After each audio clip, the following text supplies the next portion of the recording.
Hello， 大家好，我是庄野，欢迎您收看庄野杂谈。就在刚刚，我正在录节目，突然收到了川普川大统领的一则推文。他这个英文原文我就不念了啊，我给翻译过来啊。如果卡尼州长以为他能把加拿大变成中国向美国出口产品的转运港，那就大错特错了。中国会彻底吞噬加拿大的商品，包括摧毁加拿大的企业、社会结构和生活方式。如果加拿大与中国达成协议，所有进入美国的加拿大商品都将立即面临100%的关税。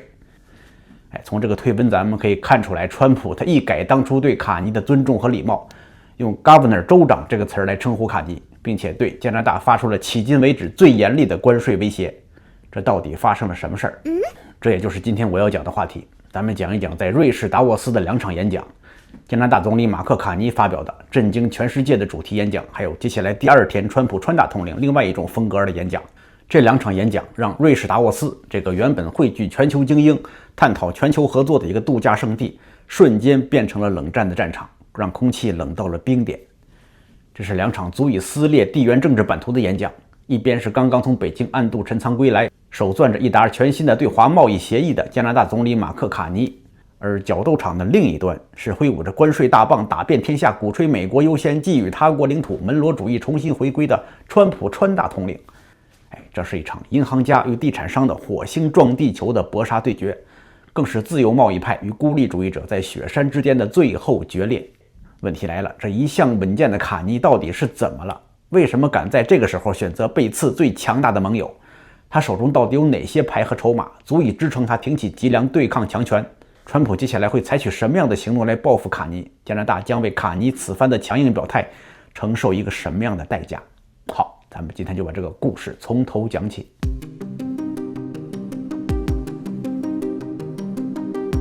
达沃斯这是一座位于瑞士东部的小城，它的海拔是1560米，也是欧洲海拔最高的城镇。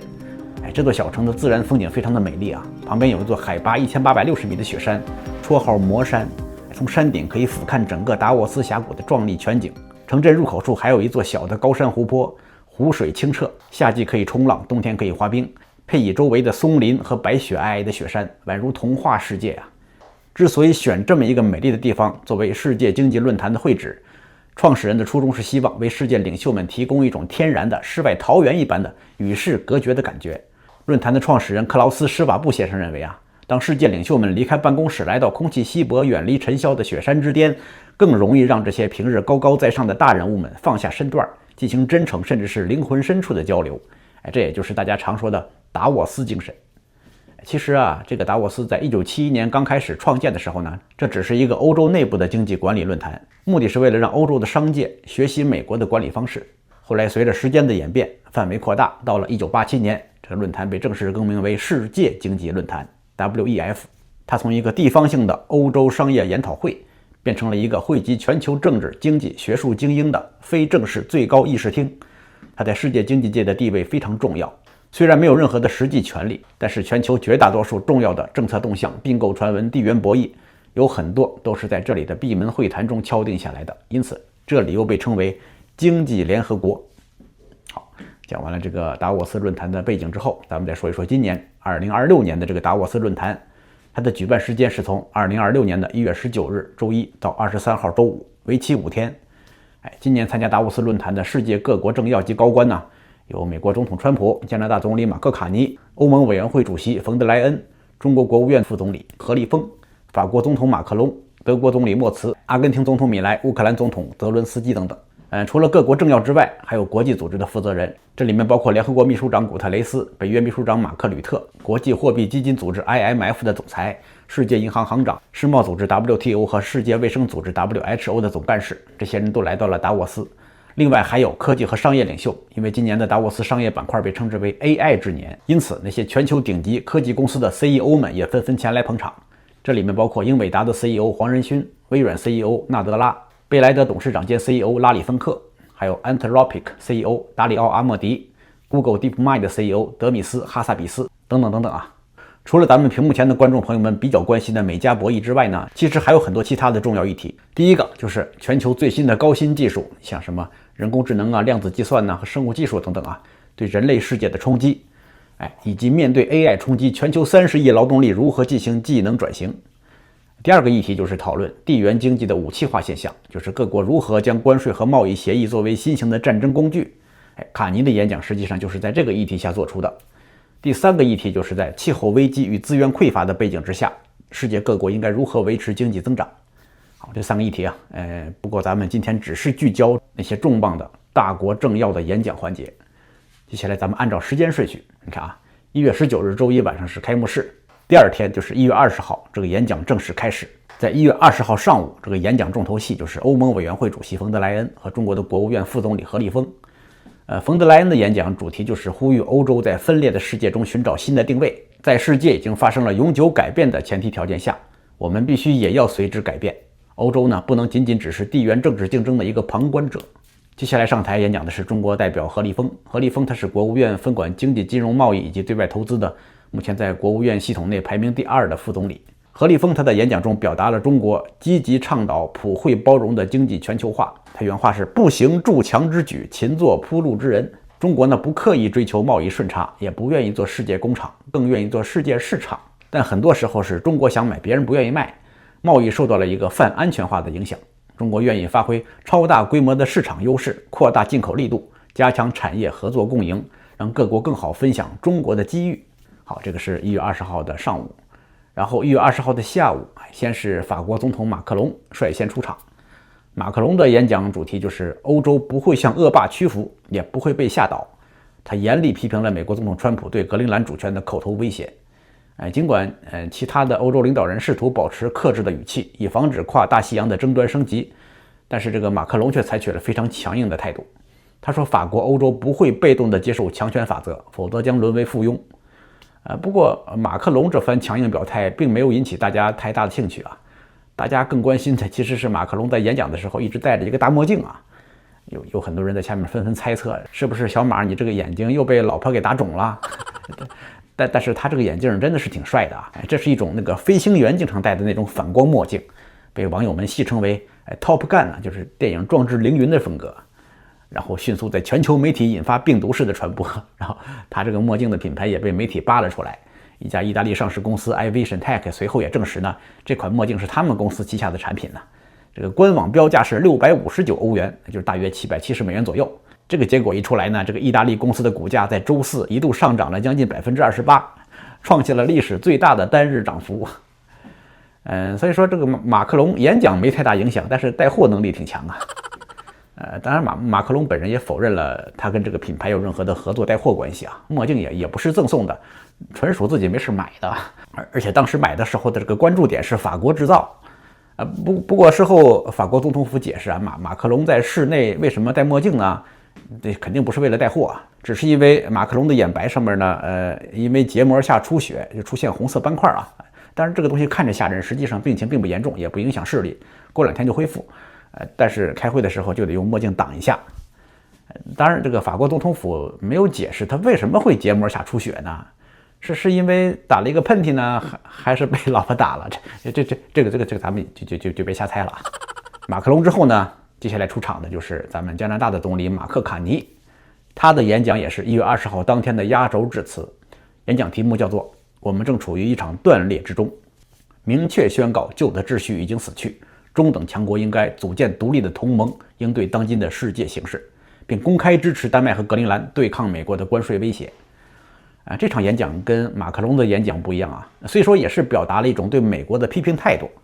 但是马克龙的演讲没有掀起什么大浪，而卡尼的演讲则引起了世界范围内的广泛关注。咱们说他是震惊世界这个词儿也不为过，他被媒体形容为给第2天登场的川普总统预埋了一颗超级炸弹。那川普不用说了，那肯定他是把卡尼的演讲从头听到尾。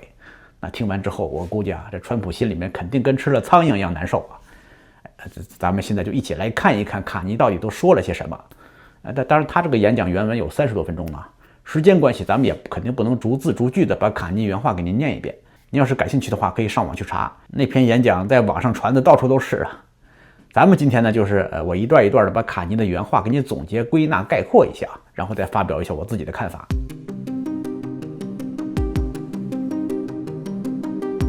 卡尼一开场呢，引用了一个修昔底德的格言，指出当今世界正在重新回到强者为所欲为、弱者逆来顺受的残酷时代，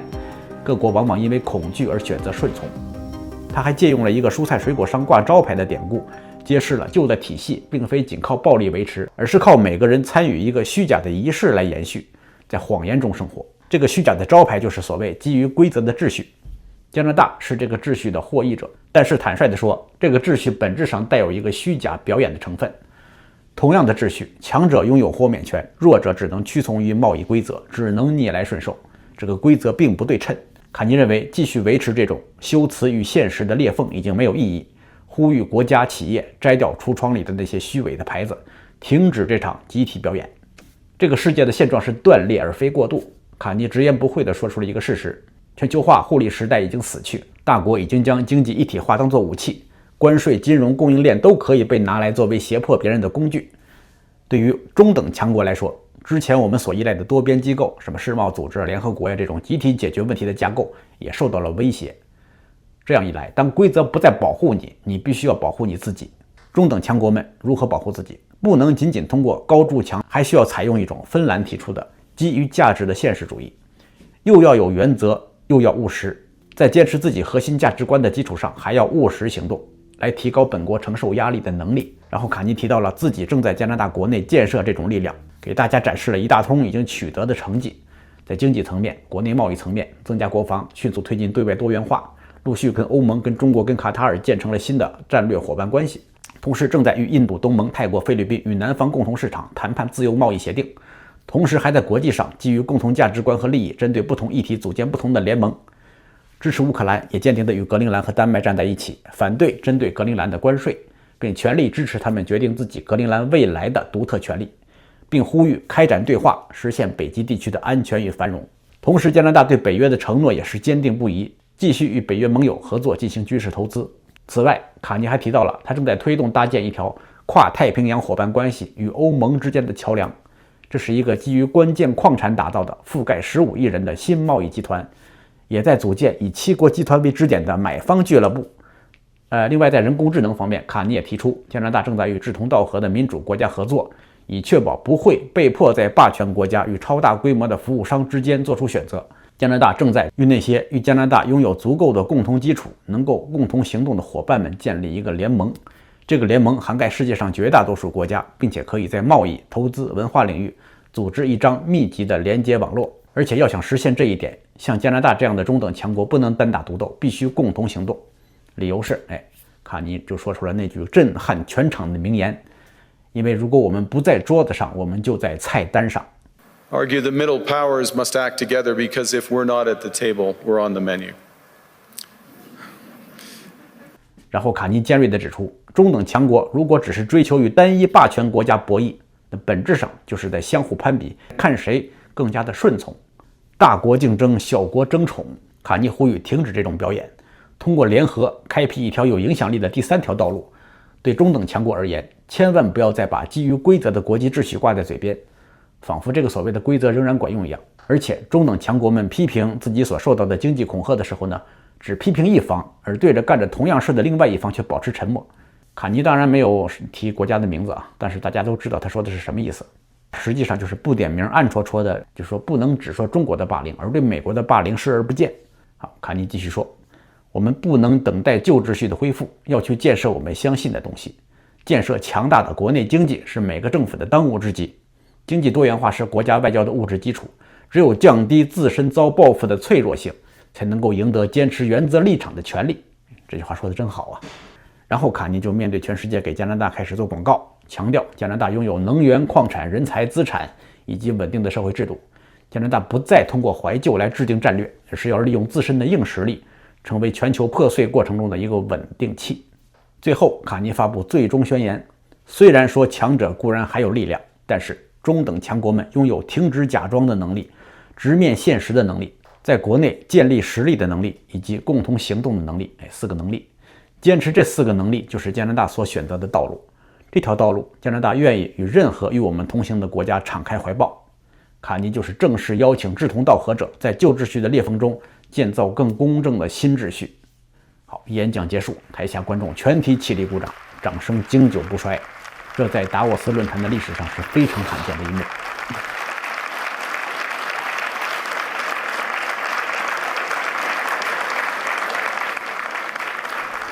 听了上面卡尼的演讲，不知道您什么感觉啊？我听了之后真的是挺感动的。卡尼在这段话中表现出的政治诚实是令人震撼的，一种近乎残酷的精准，拆穿了那些所谓的中等强国，那些所谓的主权国家们最后的自尊。卡尼说了，我们长期以来并没有真正的主权，我们只是在表演着我们还有主权，然后通过彼此争宠，在大国夹缝中生存。这句话说起来确实很难听，很刺耳。他不仅是在说加拿大自己，更是刺痛了台下每一个中等强国代表们的神经。这句话说得非常的深刻，没有实力的诚实只是鲁莽，没有多元化布局的原则只是口号。他告诉世界，加拿大之所以敢于在北京和华盛顿之间左右逢源，独立发声，是因为他已经算清楚了防御的盾牌，握住了能源与矿产的底牌。他希望所有的中等强国们都能像加拿大一样，开始自我修复，让自己变得更强大，同时抱团扎堆结成新的联盟。在结尾的时候，卡尼不仅扯下了这个虚伪的招牌，更在达沃斯的冰天雪地里面竖起了一面新的旗帜，证明在这个大国横行的时代，保持清醒的认知本身就是一种极具杀伤力的硬实力，也是所有不甘沦为菜单的国家们在废墟中重建尊严的唯一蓝图。旧秩序的哀歌已经落幕，而真实世界的博弈才刚刚开始。卡尼演讲之后呢，全世界媒体都被惊到了。他的演讲堪称2026年达沃斯论坛最具震撼力、核弹级别的，甚至可以说是一场让卡尼青史留名的精彩演讲。跟他相比呢，川普的演讲充满了威胁，而且格调非常的低俗。何立峰的演讲虽然务实，但是缺乏情感爆发力，更像是在打太极拳。冯德莱恩和德国总理默茨的演讲给人一种建制派的沉浮和软弱，他们还在试图修补这个卡尼口中已经断裂了的旧瓦罐。马克龙的演讲态度上倒是跟卡尼比较接近，也是批评当今的世界秩序，但是他的演讲只是浮于表面的批评，没有击中问题的核心，而且马克龙的演讲稿也没有卡尼这样的文采。因此说呢，这个全球主流媒体也很给面子。在卡尼的演讲之后，全球各大媒体纷纷报道这个离经叛道的惊世演讲啊，卡尼瞬间变成了全球政治明星。社交媒体也都陷入了疯狂的复盘状态，跟卡尼演讲相关的关键词也瞬间冲上了各大社媒热搜的榜首。所以说，卡尼这次在达沃斯妥妥的成为了一个人生赢家。他之所以赢，是因为他赢在了真实，在满是谎言、恐吓和保守气息的雪山之巅，他选择了摘掉面具，带头踹破了规则的铁幕，让世界知道旧的时代真的结束了。完全可以说，卡尼用一己之力奉献了整个2026年达沃斯论坛的最高光时刻，瞬间让后面所有的其他人的演讲时间都变成了垃圾时间。既然都成了垃圾时间了，所以说卡尼之后的演讲咱们就不细说了。不对啊，也不能完全不说。这个川普的演讲必须得说一下。川普呢是在卡尼演讲结束之后的第二天，就是1月21日周三的下午，他发表了一个长达1个小时的演讲。在演讲中，川普可以说是火力全开呀，把所有他看不惯、看不顺眼的各方势力全都给抨击了一遍。从欧洲各国领袖、加拿大总理、绿色能源、移民政策、北约盟友、格陵兰和丹麦，再到自家的美联储的高管们，挨个吐槽无一幸免。在演讲中呢，这个川普就展现出了强烈的个人风格。咱们看看川普都是怎么吐槽的啊。说的时候咱们也不分前后顺序啊。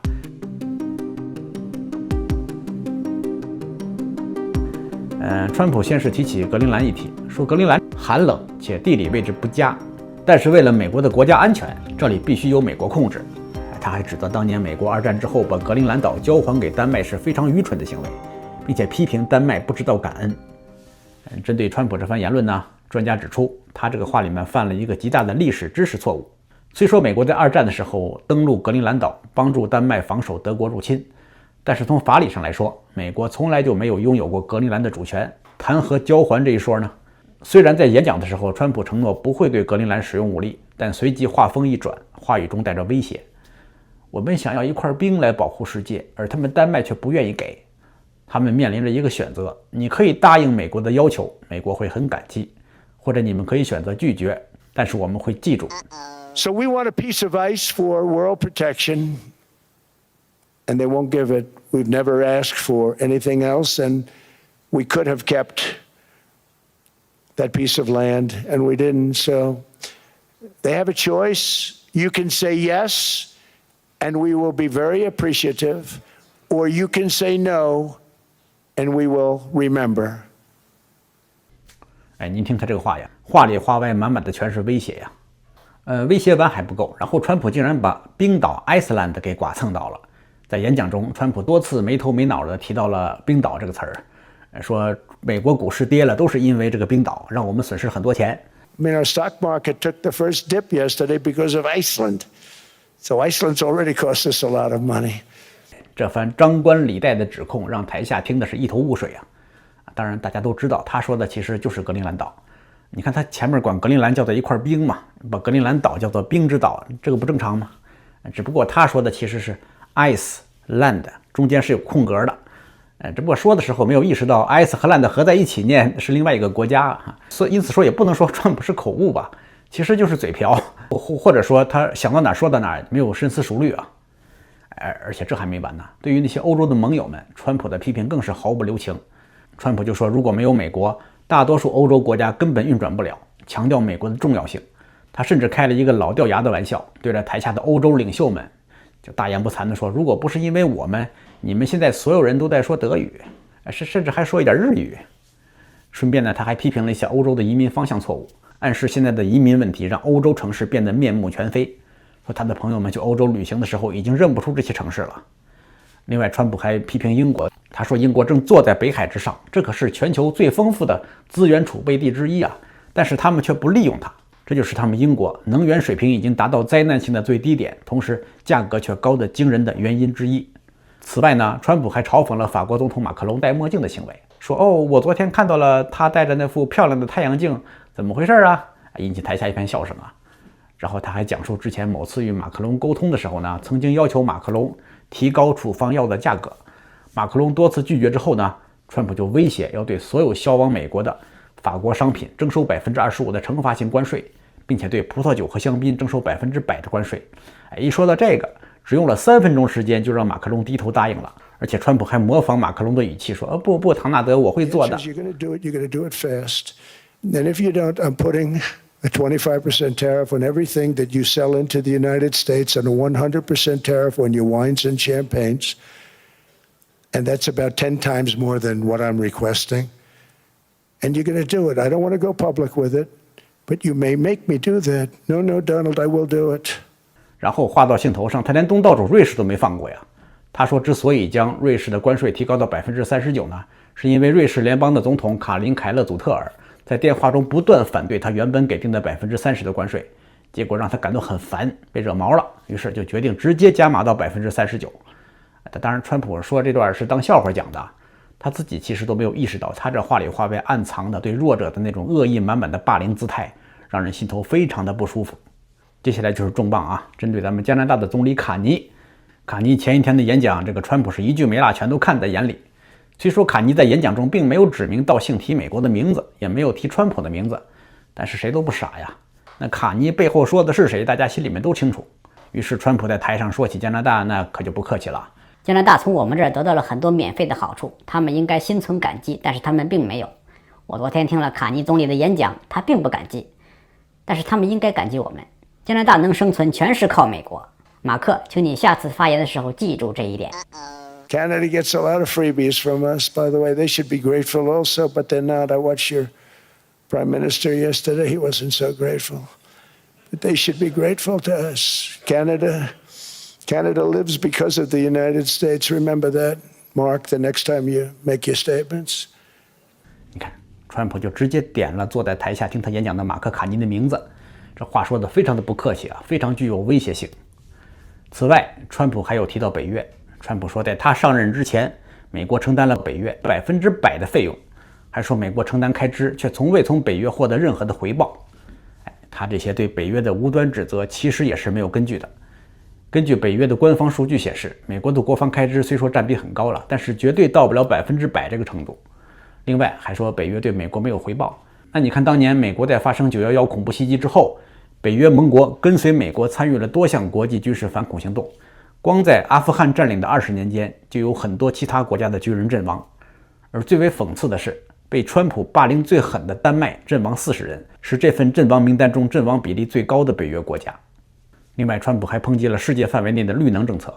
他说欧洲国家试图减少温室气体的排放政策是害了自己，同时也沾沾自喜地炫耀自己在美国阻止和拆除绿色再生能源发电厂的努力，还说欧洲购买中国制造的风力发电机是笨蛋，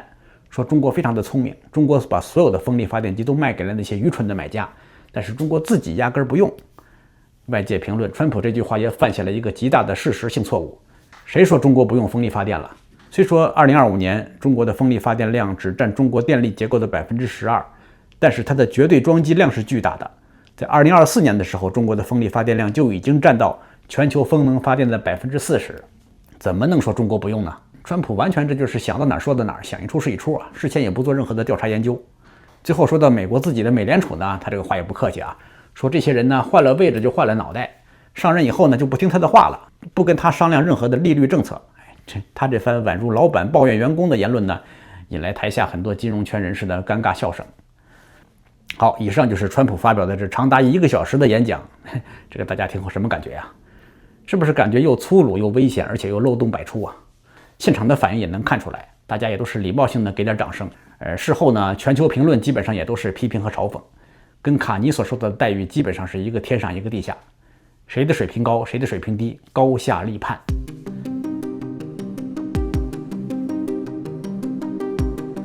针对川普的指责呢，卡尼回国之后也进行了反击。卡尼是21号周三，川普发表完演讲之后，当天晚上启程飞回加拿大，然后第二天22号周四，在魁北克城发表国情演讲的时候，顺便回应了美国总统川普本周对他的警告。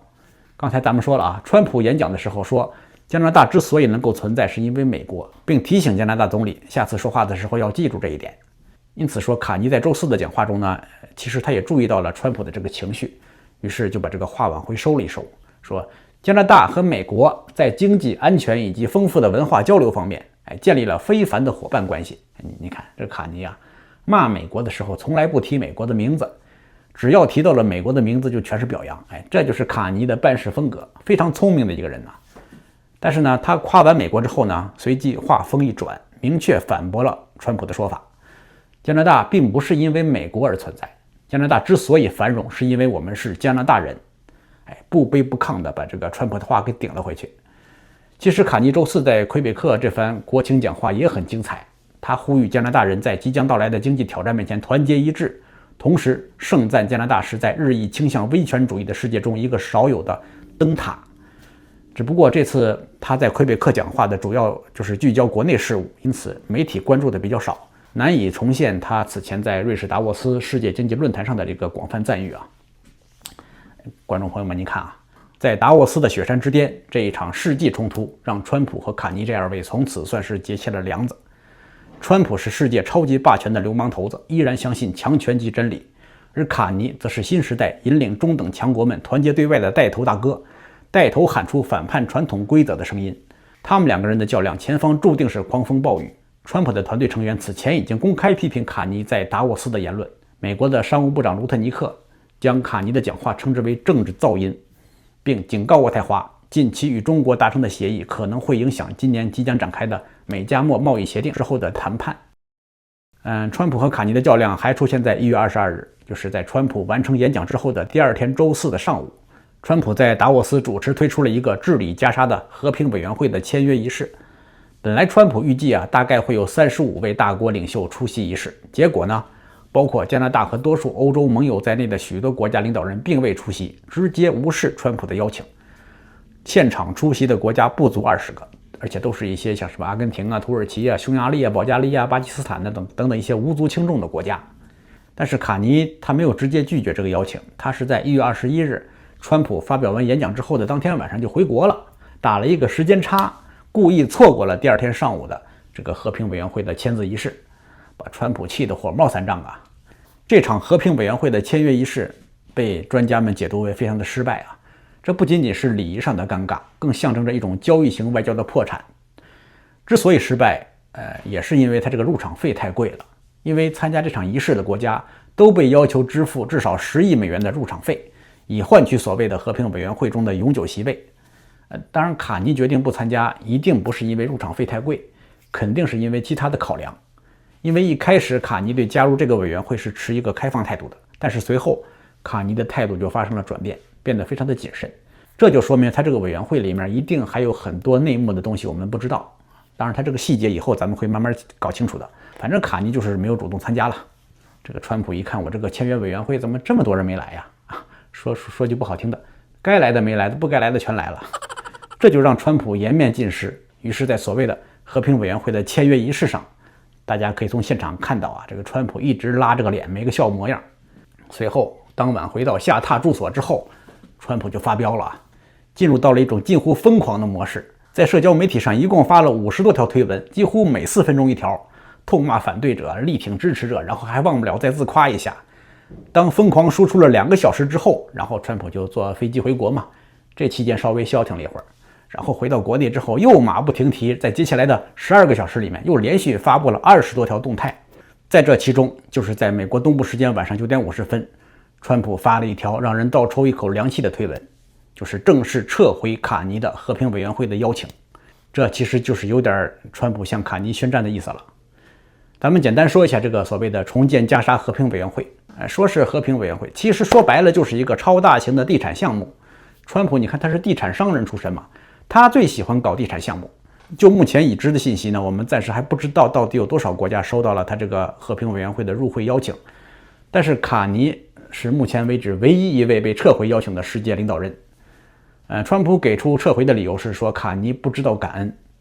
说白了就是你卡尼是狗坐轿子不识抬举啊。各位，这个撤回动作可不是什么好消息啊。有很多专家推测，撤回邀请只是第一步，接下来恼羞成怒的川普还会有很多层出不穷的手段拿出来对付卡尼，够卡尼喝一壶的。这不，美国财政部长贝森特周4在电视节目中公开评论阿尔伯塔省的分离运动，说阿省跟美国是天然的伙伴，这立刻敏感地引发了加拿大媒体的联想。而且这只是开始，你看这个周6早上川普新发布的这个推文，这不就是说明川普已经开始对加拿大动手了吗？而且可以想象，在接下来7月份举行的美加墨协议的这个年度审查中，可以预见加拿大一定会遭遇到前所未有的压力。看到这儿，我相信观众朋友们可能会有一个疑问，为什么卡尼这次吃了雄心豹子胆，竟然铁了心敢去跟川普硬来呢？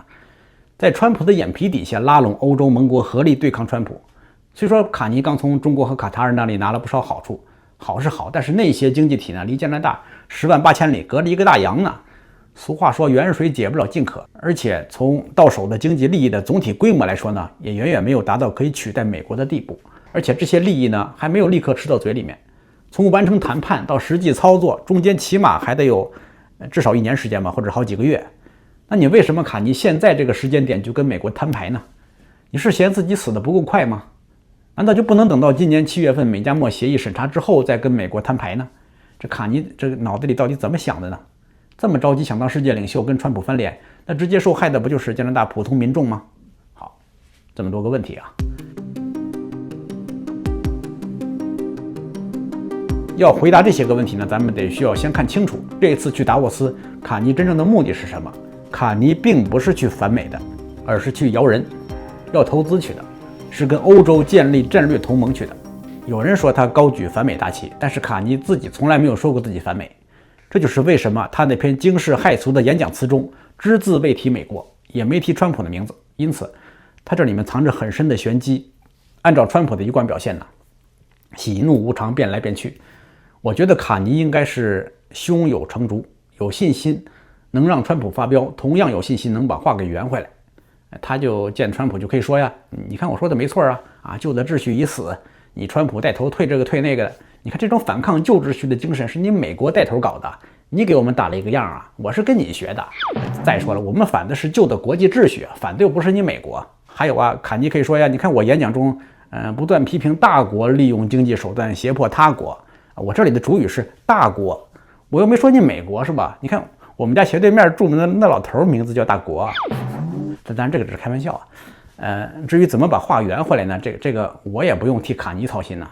或许卡尼压根儿也不需要这么费事儿，也不着急在川普面前给自己解释，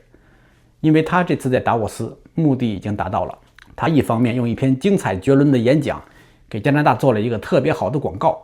给加拿大做了一场带货秀，把自己塑造成了一个再也不需要依附霸权的世界能源强权。